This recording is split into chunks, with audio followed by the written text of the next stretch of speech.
Assalamualaikum warahmatullahi wabarakatuh. Bismillahirrahmanirrahim. Alhamdulillahirabbil alamin.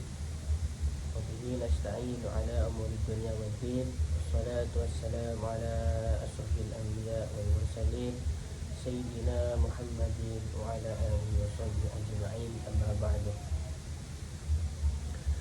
Yang kami hormati pengasuh Pondok Pesantren Zainul Hasan Minggu, yakni Kiai Haji Hasan Mutawakkil Allah SHMM, dan yang kami hormati Rektor Universitas Islam Zainul Hasan Linggong, yakni Dr.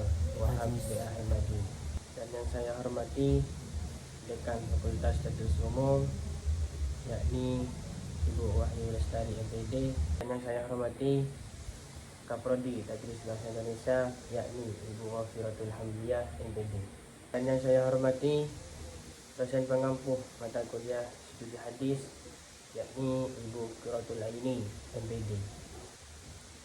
Baik, di sini saya akan sedikit menjelaskan mengenai sighatul tahammul wal hadis. Sighatul tahammul wal hadis. Hadis tentang cara menerima dan menyampaikan dari rawi. Rawi di sini adalah orang yang meriwayatkan hadis, yang menerima dan yang menerima hadis tersebut. Berarti menerima hadis dari gurunya, kemudian menyampaikan kembali hadis tersebut kepada orang atau kepada muridnya. Ini nanti tentang keadaan rawi atau hal-hal yang dialami oleh rawi dalam meriwayatkan hadis. Baik, kita mulai. At-tahammul secara bahasa berarti membawa. Jadi di sini tahammul secara bahasa adalah membawa. Secara istilah, at-tahammul adalah bayanu turuqi akhdil hadis wa talaqqihi anis sunnah. Penjelasan tentang cara-cara seorang rawi mengambil atau menerima sebuah hadis, kemudian talaqi. Talaqi di sini adalah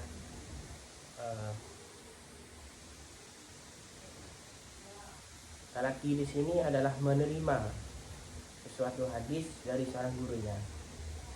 Bagaimana seorang rawi mendapatkan hadis, sebuah hadis, dan bagaimana dia nanti talaqi atau bertemu dengan gurunya untuk mendapatkan hadis tersebut. Sedangkan al-ada secara bahasa berarti menyampaikan. Al-ada ini secara bahasa menyampaikan. Secara istilah, al-ada ialah riwayatul hadis wa itta'uhu littalab man ba'dahu. Itu meriwayatkan hadis dan memberikannya atau menyampaikannya kepada murid-muridnya, atau murid-muridnya yang dimaksud adalah orang-orang yang datang setelahnya. Jika digambarkan, maka ada seorang rawi ketika dia menerima hadis dari gurunya, ini disebut sebagai at-tahammul. Cara dia menyampaikan kepada orang yang datang sesudahnya atau orang yang datang setelahnya. Kemudian setelah menerima tersebut disampaikan kepada tolibu atau kepada muridnya, sehingga menyampaikan kepada muridnya ini yang disebut sebagai ada.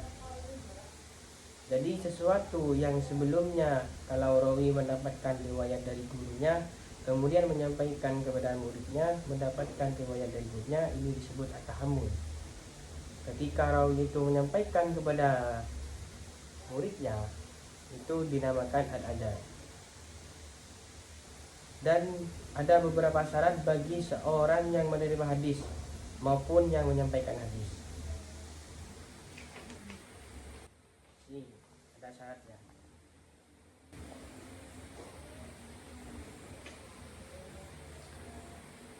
Yakni syarat orang yang menerima hadis dan syarat-syarat orang yang menyampaikan hadis itu ada beberapa hal.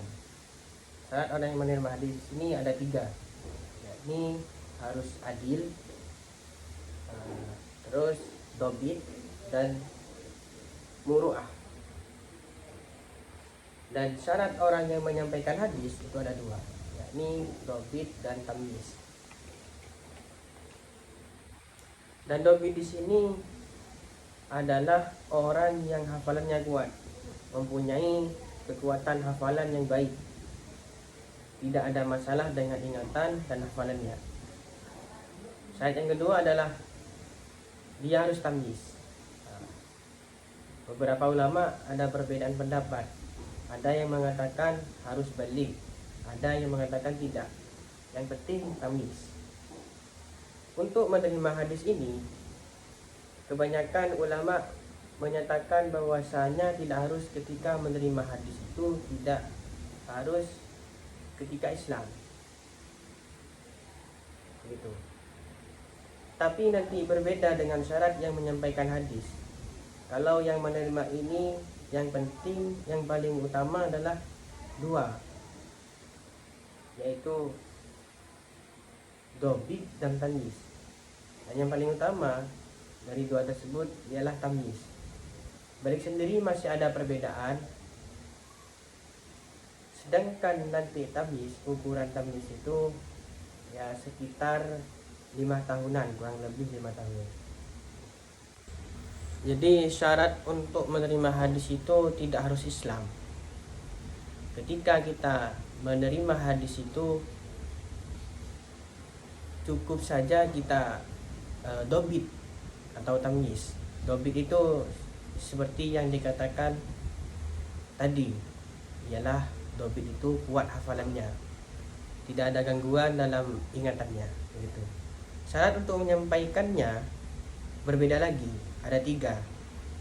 Tadi sudah dijelaskan, yaitu harus di sini ada harus adil atau ada, yang kedua dobit, dan yang terakhir ialah muru'ah.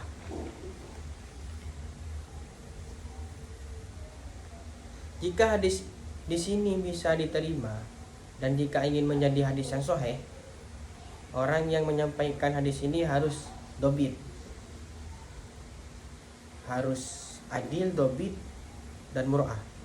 Kalau syarat-syarat menerima hadis tadi tidak mensyaratkan Islam, sedangkan syarat orang yang menyampaikan hadis itu harus Islam. Makanya ada juga perawi yang mendapatkan hadis, mendengarkan hadisnya itu sebelum masuk Islam.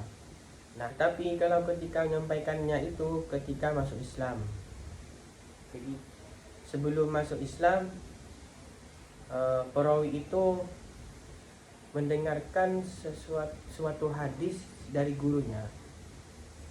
Nah, itu tidak apa-apa, tapi tidak boleh diriwayatkan. Ketika ingin meriwayatkan, perawi itu harus masuk Islam terlebih dahulu. Beda halnya dengan orang yang menyampaikan. Kalau kita menyampaikan itu harus Islam dan harus balik, juga harus tamyiz. Gitu.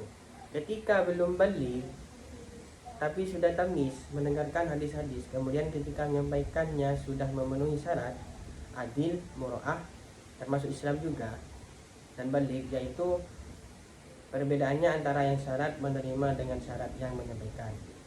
Macam-macam cara menerima hadis dan macam-macam bentuk lafaz dan menyampaikan hadisnya nanti. Jadi yang pertama ada namanya as-sama'u minasyekh. Itu perawi itu mendengarkan hadis dari gurunya secara bil ghaibib, tidak ada teks, atau bisa juga membaca dari catatan seorang guru.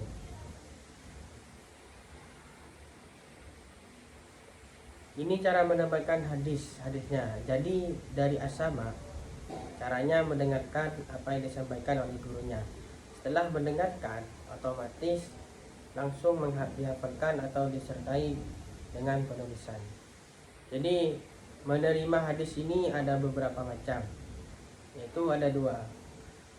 Yang pertama itu secara bil ghaibit, tidak ada teks, atau juga membaca dari, atau juga perawi itu membaca tulisan dari gurunya. Ketika sudah mendengarkan hadis dari gurunya, otomatis perawi itu harus langsung hafal dengan hadis yang disampaikan oleh gurunya. Nah, kemudian caranya sigul ada.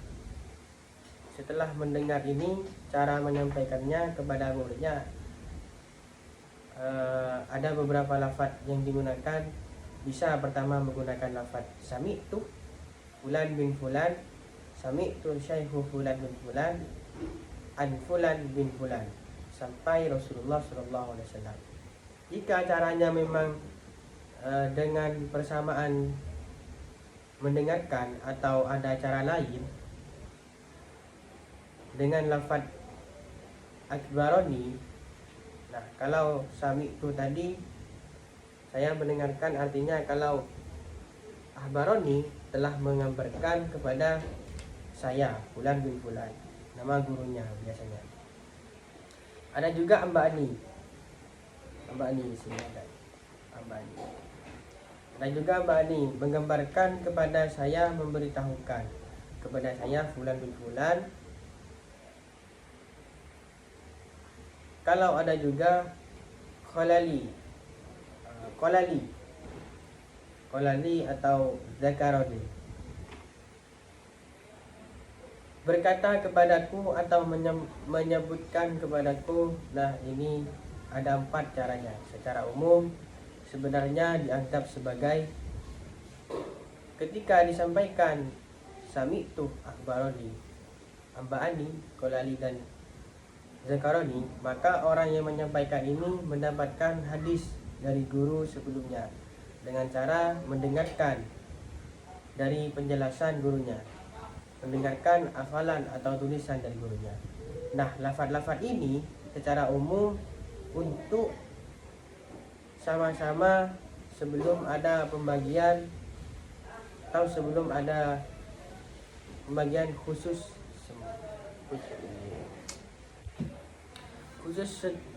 tiga semua ini biasanya disandarkan atau dilibatkan kepada tahammul, cara mendapatkan hadis yang melalui bersama. Tapi kemudian ketika ada pembagian tertentu, ada taksis menurut beberapa ulama, nanti juga ternyata hanya sami itu yang benar-benar hanya untuk asma, karena akhbaroni ternyata digunakan juga untuk yang mendapatkan al-qiraatu asya, yang caranya nanti adalah membaca di depan gurunya. Ada juga yang ambani, ternyata juga mutlak, yang digunakan untuk ijazah secara mutlak. Jadi lafaz ambal saja bisa jadi untuk ijazah. Kolali dan zakaroli ini juga cara yang sama ul muzakarah. Bedanya dengan yang as-sama yang mutlak tadi, kalau sama itu mendengarkan hadis dari gurunya secara pelopor, secara ada persiapan. Kalau yang sami itu misalnya itu ada majelis ilmu hadis dari gurunya, menyampaikan hadis tentang dari hafalannya atau dari tulisannya. Kemudian muridnya mendengarkan apa yang disampaikan oleh gurunya. Nah, sedangkan yang samaul muzakarah ini bukan sesuatu yang ada persiapan. Bukan seorang guru menyampaikan dalam sebuah majelis. Bisa jadi ada seorang mengatakan kepada orang lain ketika bertemu, ketika ngobrol, dan lain-lain sebagainya. Bukan secara persiapan seperti kita belajar di kelas, bukan seperti itu. Kalau samaul muzakarah hanya sekedar pernah bertemu, kemudian ngobrol. Kemudian ternyata ada salah satu afatetis yang disampaikan. Nah, itu turuhut tahammul, cara menerima hadis dengan mendengarkan wasiyagul ada dan sigot-sigot, bentuk-bentuk cara menyampaikan kepada bentuk-bentuk cara menyampaikan kepada murid-muridnya.